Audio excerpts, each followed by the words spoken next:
በርን ኢመርጀንሲ ወይ ደግሞ ቃጠሎ ሲገጥመን ምን እናደርግ፣ ምን ማድረግ የለብንም፣ መቼ ወደ ጤና ተቋም መምጣት አለብን የሚለውን ዲስከስ እናደርጋለን። ስለዚህ በርን ሀፕን ሲያደርግ በመጀመሪያ ደረጃ ልናደርግ የሚገባው ነገር ማስቆም ይገባል፣ ወይ ደግሞ ከዛ ቦታ ላይ ግለሰቡን ማስወገድ፣ ዞር ማድረግ።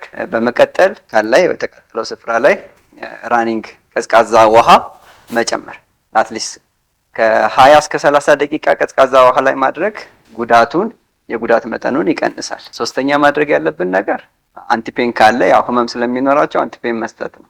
ቤት ውስጥ ብዙ ጊዜ በተለምዶ የምናደርጋቸው ጥቅም የሌላቸው እና ጉዳትም ያላቸው ነገሮች ምንድናቸው? ለምሳሌ የተቃጠለበት ቦታ ላይ ዘይት መጨመር ሊሆን ይችላል፣ የተለያዩ ክሬም ፓውደር መጨመር ሊሆን ይችላል፣ ቱስፔስቶችን ማድረግ። እዚህ ነገሮች ጉዳት ነው ያላቸው እና ታካሚው ላይ ይሄንን ወይም ደግሞ ግለሰቡ ላይ ይሄንን ነገር ማድረግ ብዙም ጥቅም የለውም። ስለዚህ ቀዝቃዛዋ ማድረግ እና አናልጀሲክ ሰጥቶ ወደ ጤና ተቋም መውሰድ።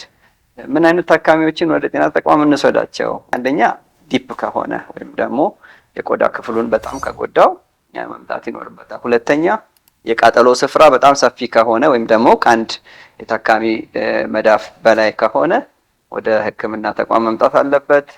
የቃጠሎ ስፍራ ይወስነዋል። ስለዚህ ፊት ላይ ከሆነ መገጣጠሚያዎች ላይ፣ እጅ ላይ፣ እግር ላይ፣ ብልት አካባቢ ላይ ከሆነ ቃጠሎ አፕን ያደረገው ወደ ሆስፒታል መምጣት ይኖርበታል።